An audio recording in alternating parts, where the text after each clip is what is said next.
ನೀವು ನೋಡಿರಬಹುದು, ಅದು ಕೇವಲ 30 ಸೆಕೆಂಡಿನ ವಿಡಿಯೋ. ಸುಳ್ಳು ಸುದ್ದಿಗಳು ನಮ್ಮ ದೇಶದಲ್ಲಿ ಬಹಳ ಫಾಸ್ಟ್ ಆಗಿ ಹರಡುತ್ತೆ. ನಮ್ಮಲ್ಲಿ ಬೇರೆ ಡ್ರಗ್ಸ್ಗಳು ಸಾಕಷ್ಟು ಸಮಸ್ಯೆಗಳನ್ನ ನಮ್ಮ ಯುವ ಜನರಿಗೆ ಉಂಟು ಮಾಡ್ತಾ ಇದೆ. ನಮಸ್ಕಾರ, ನಾನು ಡಾಕ್ಟರ್ ಪಿ.ವಿ. ಭಂಡಾರಿ. ಇತ್ತೀಚೆಗೆ ನೀವು ಬೆಂಗಳೂರಿನಲ್ಲಿ ಜಾಂಬಿ ಡ್ರಗ್ಸ್ ಗಳ ಕಾಟ ಅಂತ ಇದನ್ನ ಕೇಳಿರಬಹುದು. ಇದು ಈಗಾಗಲೇ ಸುಳ್ಳು ಸುದ್ದಿ ಎನ್ನುವುದನ್ನ ನಮ್ಮ ಕರ್ನಾಟಕ ಸರ್ಕಾರದ ಗೃಹ ಮಂತ್ರಿಗಳು, ಪೊಲೀಸ್ ಇಲಾಖೆ ಒಂದು ಸೃಷ್ಟೀಕರಣವನ್ನ ನೀಡಿದೆ. ಅಕಸ್ಮಾತ್ ಅವರು ಯಾವುದು ಡ್ರಗ್ಸ್ ತಗೊಂಡಿದ್ರೆ ಅಥವಾ ಏನಿದ್ರೆ ಅದ್ರ ಬಗ್ಗೆ ಕಾನೂನು ಪ್ರಕಾರ ನಾವು ಕ್ರಮ ತಗೊಳ್ತೀವಿ. ಬಟ್ ಸುಮ್ನೆ ಯಾವ್ದು ಒಂದು ಹೆಸರು ಹೇಳಿ ಇದರ ಬೇರೆ ಕಡೆ ಆಗಿದೆ, ಇದು ಬೆಂಗಳೂರಲ್ಲಿ ಇದು ಸತ್ಯಕ್ಕೆ ದೂರ ಅಲ್ಲ. ಅಂಡ್ ನಿಮಗೆ ಗೊತ್ತಿದೆ ಯಾವ ರೀತಿ ಬೆಂಗಳೂರು ಸಿಟಿ ಪೊಲೀಸ್ ಅವರು ಪ್ರತಿಯೊಂದು ವಿಷಯದಲ್ಲಿ ಡ್ರಗ್ಸ್ ಬಗ್ಗೆ ಅವರು ನಮ್ಮ ಸ್ಟೇಷನ್ ಮಟ್ಟದಲ್ಲಿ ಇರಲಿ ಅಥವಾ ಯೂನಿಟ್ ಡಿವಿಷನ್ಸ್ ಅಲ್ಲಿ ಇರಲಿ, CCB ಅವರಿರಲಿ, ಎಲ್ಲ ಮಟ್ಟದಲ್ಲಿ ನಾವು ಇದು ಆಗಾಗ ರೇಡ್ಸ್ ಮಾಡ್ತಾ ಇದೀವಿ, ಅರೆಸ್ಟ್ ಮಾಡ್ತಾ ಇದೀವಿ.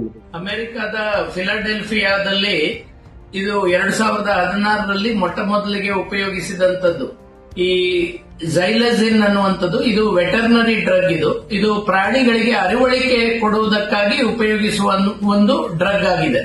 ಇದು ಮನುಷ್ಯರು ಉಪಯೋಗಿಸಲಿಕ್ಕೆ ಶುರು ಮಾಡಿದಾಗ ಅದರಲ್ಲಿ ಈ ಮನುಷ್ಯರಿಗೆ ಚರ್ಮದಲ್ಲಿ ಭಯಾನಕ ಗಾಯಗಳಾಗುತ್ತಾ ಇದ್ದದ್ದು ಹಾಗೂ ಈ ಮನುಷ್ಯರು ಒಂದು ರೀತಿಯಲ್ಲಿ ಒಂದು ಸ್ಟ್ಯಾಚ್ಯೂ ತರ ಗಂಟೆಗಟ್ಟಲೆ ನಿಲ್ಲುವಂತದ್ದು, ಇದನ್ನ ಗಮನಿಸಿ ಇದನ್ನ ಜಾಂಬಿ ಡ್ರಗ್ಸ್ ಅಂತ ಕರೀತಾ ಇದ್ರು.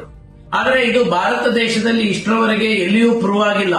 ಈ ವೈರಲ್ ಆದ ವಿಡಿಯೋಗಳು ಒಂದು ಬೆಂಗಳೂರಿದು, ಹಾಗೆ ಅದಕ್ಕೂ ಮುಂಚೆ ಒಂದು ಚಂಡೀಗಢದಲ್ಲಿ ಈ ಝೊಮ್ಯಾಟೊ, ಸ್ವಿಗ್ಗಿ ಇದು ಮಾಡುವಂತ ಒಬ್ಬ ಯುವಕ ಇದನ್ನ ಕನ್ಸ್ಯೂಮ್ ಮಾಡದ ಅಂತ ಎಲ್ಲ ಸುಳ್ಳು ಇದು ಬಂದಿತ್ತು. ಇದನ್ನ ನಾನು ಯಾಕೆ ಹೇಳ್ತಾ ಇದ್ದೇನೆ ಅಂದ್ರೆ, ಸುಳ್ಳು ಸುದ್ದಿಗಳು ನಮ್ಮ ದೇಶದಲ್ಲಿ ಬಹಳ ಫಾಸ್ಟ್ ಆಗಿ ಹರಡುತ್ತೆ. ವೈಜ್ಞಾನಿಕ ವಿಷಯಗಳು ಅಥವಾ ನಿಜವಾದ ಸಮಸ್ಯೆಗಳು ಹಬ್ಬುವುದಿಲ್ಲ. ಸೊ ನೀವು ಏನ್ ತಿಳ್ಕೊಳ್ಬೇಕು ಅಂದ್ರೆ, ಈ ತರ ಝೈಲಜಿನ್ ಅನ್ನುವಂತ ಡ್ರಗ್ ಇದು ಭಾರತ ದೇಶದಲ್ಲಿ ಎಲ್ಲಿಯೂ ಅವೈಲೇಬಲ್ ಆಗಿಲ್ಲ. ಇದು ಒಂದು ಅಪ್ಪಟ ಸುಳ್ಳು ಸುದ್ದಿ. ಮತ್ತೆ ನೀವು ಇನ್ನೊಂದೇನು ತಿಳ್ಕೊಳ್ಬೇಕು ಅಂದ್ರೆ, ಯಾವುದೇ ಒಬ್ಬ ವ್ಯಕ್ತಿ ಈ ರೀತಿ ಸ್ಟ್ಯಾಚ್ಯೂ ತರ ನಿಂತಿದ್ದಾರೆ ಅಂದ್ರೆ ಹಲವಾರು ಕಾರಣಗಳಿರುತ್ತೆ. ಒಮ್ಮೊಮ್ಮೆ ಇದು ನೀವು ನೋಡಿರಬಹುದು, ಅದು ಕೇವಲ 30 ಸೆಕೆಂಡಿನ ವಿಡಿಯೋ. ಒಬ್ಬ ವ್ಯಕ್ತಿ ಸಡನ್ ಆಗಿ ಆತರ ನಿಂತಿದ್ದಾನೆ ಅನ್ನುವಾಗ ಹೀಟ್ ಸ್ಟ್ರೋಕ್, ಈಗ ಬಹಳ ಬಿಸಿಲಿದೆ ಅದರಿಂದ ಆಗಿರ್ಬೋದು, ಇಲ್ಲವೇ ಹೈಪೋಗ್ಲೈಸಿಮಿಯಾ ಅಂತಾರೆ, ಶುಗರ್ ಕಡಿಮೆ ಆಗುವುದರಿಂದ ಇರ್ಬೋದು, ಇಲ್ಲದಿದ್ರೆ ಟ್ರಾನ್ಸಿಯಂಟ್ ಇಸ್ಕಿಮಿಕ್ ಅಟ್ಯಾಕ್ಸ್ ಅಂತ ಹೇಳ್ತಾರೆ, ಸಡನ್ ಆಗಿ ಒಂದು ಸ್ಟ್ರೋಕ್ ತರ ಸ್ವಲ್ಪ ಅಲ್ಪ ಸಮಯಕ್ಕೆ ಆಗಿ ಸರಿ ಹೋಗುವಂತದ್ದು, ಇಂಥದೆಲ್ಲ ಇರುತ್ತೆ. ಹಾಗೆಯೇ ನಾನು ತಿಳಿಸುವುದೇನೆಂದ್ರೆ, ನಮ್ಮಲ್ಲಿ ಬೇರೆ ಡ್ರಗ್ಸ್ಗಳು ಸಾಕಷ್ಟು ಸಮಸ್ಯೆಗಳನ್ನ ನಮ್ಮ ಯುವ ಜನರಿಗೆ ಉಂಟು ಮಾಡ್ತಾ ಇದೆ. ಈಗ ಗಾಂಜಾ ಸೇವನೆಯಿಂದಾಗಿ ಹಲವು ಯುವಕರು ಕೆಲಸಕ್ಕೆ ಹೋಗ್ತಾ ಇಲ್ಲ, ಮನೆಯಲ್ಲೇ ಕೂತ್ಕೊಂಡಿದ್ದಾರೆ.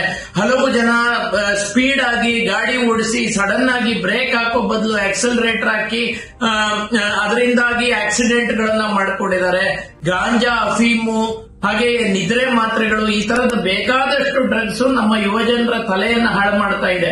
ಇದನ್ನ ಸರಿಪಡಿಸುವುದು ಹೇಗೆ ಅನ್ನೋದ್ರ ಬಗ್ಗೆ ನಾವು ಯೋಚನೆ ಮಾಡುವ ಹೊರತು ಸುಮ್ಮನೆ ಈ ತರದ ಈ ಜಾಂಬಿ ಡ್ರಗ್ಸ್ ಅದು ಇದು ಅಂತ ಹೇಳಿ ಅದರ ಬಗ್ಗೆ ಸುಳ್ಳು ಸುದ್ದಿಗಳನ್ನ ಹಬ್ಬಿಸಿ ನಮ್ಮ ಜನರಲ್ಲಿ ಭಯವನ್ನು ಉಂಟು ಮಾಡುವುದು ಬೇಡ.